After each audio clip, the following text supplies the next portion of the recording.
À la fin de cette vidéo, vous saurez précisément dans quel cas de figure vous êtes. Êtes-vous face à quelqu'un qui est pervers narcissique ou face à quelqu'un qui est borderline? Ou encore même, quelqu'un qui a des traits de l'un et aussi de l'autre. À l'époque, j'étais dans une relation qui était perverse narcissique et j'allais de psychologue en psychiatre, en thérapeute pour comprendre ce qui m'arrivait. Et les 10 premiers experts que j'ai vus, ces psychologues, ces thérapeutes, m'ont dit « Faites des efforts, monsieur Pétavin. Dans un couple, c'est 50-50. Soyez plus gentil, plus patient, plus compréhensif. » Et heureusement, le 11e ou le 12e ou le 13e spécialiste m'a dit le mot perversion narcissique. J'ai regardé des vidéos, j'ai lu des livres, c'était exactement ce qui m'arrivait. Donc en gros, les 10 premiers m'ont conseillé de la patience face à une situation où il faut juste partir et fuir. Ça m'a ouvert une porte, ça m'a ouvert une fenêtre, j'ai enfin vu ce qui se passait dans ma vie. Et peut-être que pour vous, aujourd'hui, ce sera le cas aussi, avec le profil borderline. Peut-être que cette vidéo va vous ouvrir une fenêtre, une porte de compréhension qui mènera derrière à la découverte d'autres vidéos sur ce sujet. Alors ils sont classés dans le DSM, ce livre américain, dans le même chapitre, troubles de la personnalité. On trouve dedans notamment perversion narcissique et aussi borderline.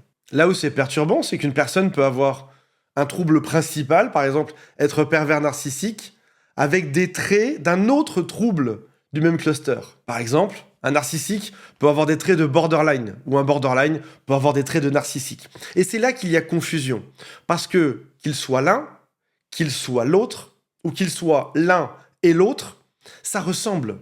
On va avoir des disputes violentes, il y aura des ruptures fréquentes, des comportements extrêmes, des accusations. Et malheureusement, le terme qui est très à la mode, c'est le terme de pervers narcissique. Donc si jamais toi, tu vois ça dans ton couple, la chose que tes amis vont te dire, sans venir vérifier sur place ce qui se passe, bien évidemment, ils vont te dire, attention, tu as affaire à un ou à une perverse narcissique. Si le guide médical DSM américain en parle très bien, le document CIM-11, qui est la référence, disons, européenne, qui a été publiée par l'OMS, même s'il y a une approche qui est un petit peu différente sur la sévérité et sur la notification du trouble, on reconnaît les grandes lignes. Et c'est ça qu'on va voir aujourd'hui. Alors, la perversion narcissique, en principe, tu la connais déjà bien, parce qu'il y a eu beaucoup de vidéos sur cette chaîne, parce qu'on en parle beaucoup. On va commencer par voir aujourd'hui ce que c'est que le fait d'être borderline, qui s'appelle aussi trouble de la personnalité limite. Si tu veux un moyen mémotechnique pour t'en rappeler, rappelle-toi que dans le langage courant, usuel, tu pourrais dire, tiens, cette personne, elle est un peu borderline. Tu vois déjà un tout petit peu à quoi ça correspond. Pour la simplification de ce document aujourd'hui, on va noter BPD, Borderline Personality Disorder, et NPD pour Narcissisme Personality Disorder. Donc quand il y a un B, c'est borderline, quand il y a un N, c'est narcissique. Voici le texte précis du DSM. C'est une tendance persistante à des relations, à une image de soi, et surtout à des émotions instables. Ça peut se passer très bien, voire trop bien, pendant quelques instants, puis mal, voire beaucoup trop mal, juste après. Donc déjà là, il pourrait y avoir une première source de confusion avec les pervers narcissiques, mais on en reparle dans un instant. Si cette personne a au moins 5 des points suivants, dans ce cas-là, elle est déclarée comme étant borderline. Et je ne suis pas aujourd'hui votre thérapeute, je ne suis pas un psychiatre, c'est à vous d'aller ensuite vérifier ça avec un professionnel de la santé. Donc s'il y a au moins 5 éléments, c'est signe que cette personne l'est probablement. Des efforts désespérés pour éviter un abandon, que ce soit réel ou imaginaire. Des relations intenses, instables, qui alternent entre idéalisation et dévalorisation de l'autre. Tu peux pendant 5 SMS être la meilleure personne à ses yeux, les 5 SMS d'après, tu seras la pire personne au monde. Une image et un sens de soi instable. Une impulsivité qui peut mener à des lésions personnelles, comme par exemple des rapports intimes non protégés, frénésie alimentaire, conduite imprudente. Des comportements, des gestes ou des menaces de mettre fin à ses jours. Des mots que je ne peux pas dire sur YouTube. Des sautes rapides d'humeur qui durent généralement quelques heures, mais rarement plus que quelques jours. Ils ont souvent un sentiment persistant de vide, une colère intense, inappropriée, ou une difficulté à contrôler leur colère et leurs émotions. Des pensées paranoïdes, temporaires, avec des symptômes dissociatifs graves déclenchés par le stress. Si ça reste encore un peu flou, reste avec moi, on va en parler plus en détail. Un pervers narcissique peut avoir des traits de borderline. Donc en gros, son diagnostic principal, c'est narcissique, mais il peut être à 20% borderline, parce que ce ne sont pas des cases parfaitement séparées. Il y a un peu de recoupement. Par exemple, cette personne a un grand sentiment de supériorité, ce qui sera associé au narcissisme, va mépriser les autres, va exploiter les gens, mais aussi, paradoxalement, peut exploser émotionnellement, et surtout, c'est ça le critère principal, avoir peur d'être abandonné. Donc dans ce cas-là, le noyau principal est narcissique, mais certaines réactions annexes sont de l'ordre du borderline, notamment la peur de l'abandon. Mais il y a une immense différence entre ces deux profils. Chez le borderline, la peur centrale, c'est l'abandon. C'est des phrases que tu verras par exemple par message, comme « ne me quitte pas »,« dis-moi que tu m'aimes »,« rassure-moi, on est fait pour être ensemble ».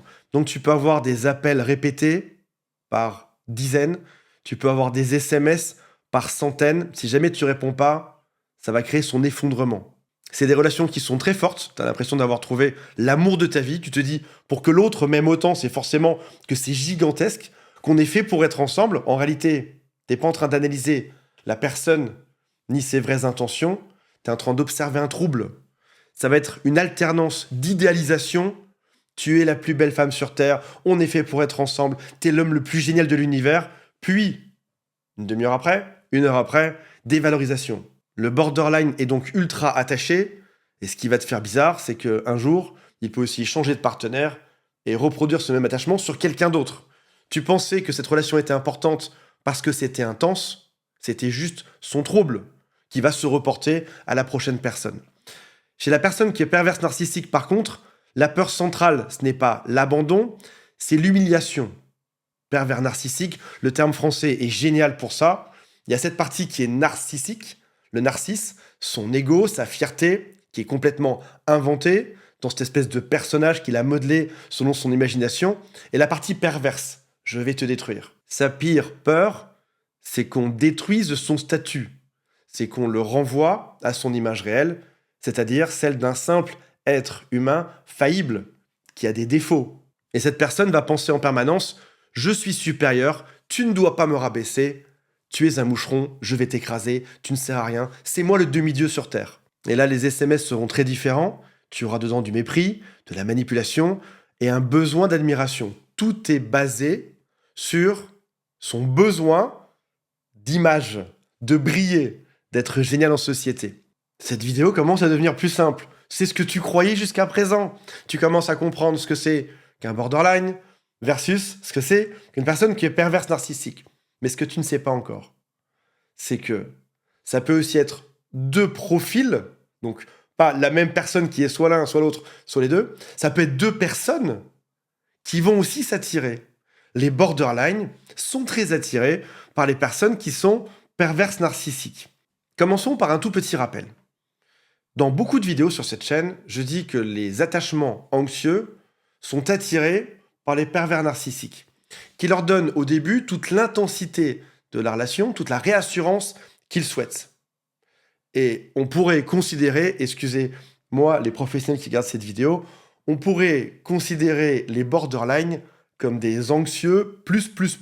Alors, ce sont deux profils qui sont différents, mais chez les anxieux et chez les borderline, il y a bel et bien cette peur de l'abandon au centre du profil.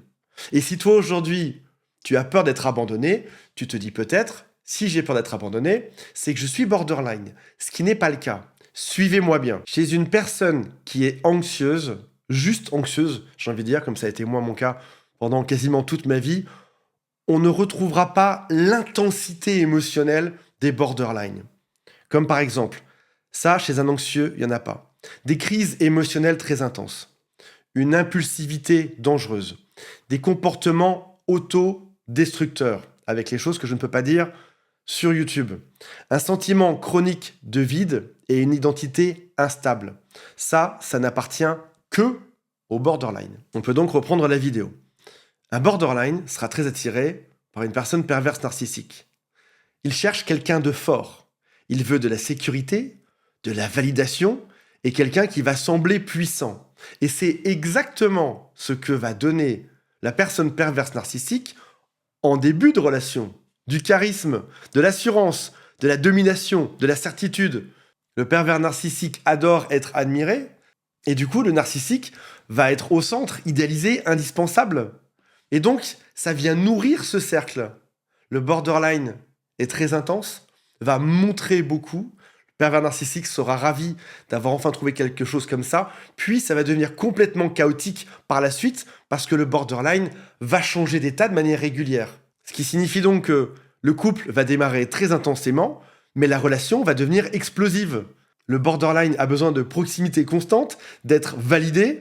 Le narcissique, lui, veut autre chose. Contrôle, distance émotionnelle, mais aussi de l'admiration, ce qui n'est pas compatible. Le borderline pourrait dire par exemple, pourquoi est-ce que tu me réponds pas? Tu m'abandonnes. Le narcissique va le descendre. Tu es trop dépendante. Je ne veux pas de ça. Ce qui va créer, comme vous pouvez l'imaginer, une structure extrêmement chaotique. Alors, revenons à nous parce que ce n'est peut-être pas votre cas, le couple borderline et narcissique. Pourquoi est-ce qu'on confond les deux? Parce que ces deux types de profils peuvent produire des relations instables, des colères. Et on l'a vu tout à l'heure, dans le langage quotidien, quand on parle à tes amis, ils vont te dire s'il y a des colères, s'il y a du chaud et du froid, c'est que c'est un pervers narcissique, parce que c'est ce qu'on retrouve dans toute la presse. Mais ce sont deux personnes qui sont fondamentalement très différentes. Et retenez ce résumé simple, le borderline aura peur de l'abandon, aura des émotions débordantes, aura aussi une dépendance affective, là où le narcissique aura peur de l'humiliation, besoin d'être admiré et mettra toujours une distance émotionnelle. Tu n'es pas son égal, tu es quelqu'un d'inférieur à lui. Donc en gros, le narcissique domine, le borderline poursuit. Voilà mes amis, j'espère que c'est plus clair pour vous. Ça a peut-être ouvert une fenêtre sur quelque chose que vous vivez aujourd'hui. Je vous recommande le quiz qui est juste en dessous sur la perversion narcissique. Est-ce que votre partenaire est vraiment pervers narcissique ou pas? C'est le quiz mondial officiel que j'ai mis juste en dessous. Il y a une vingtaine de questions, ça se fait en moins de 2 minutes et vous avez un diagnostic gratuit et complet. Salut à tous, bye, je vous aime.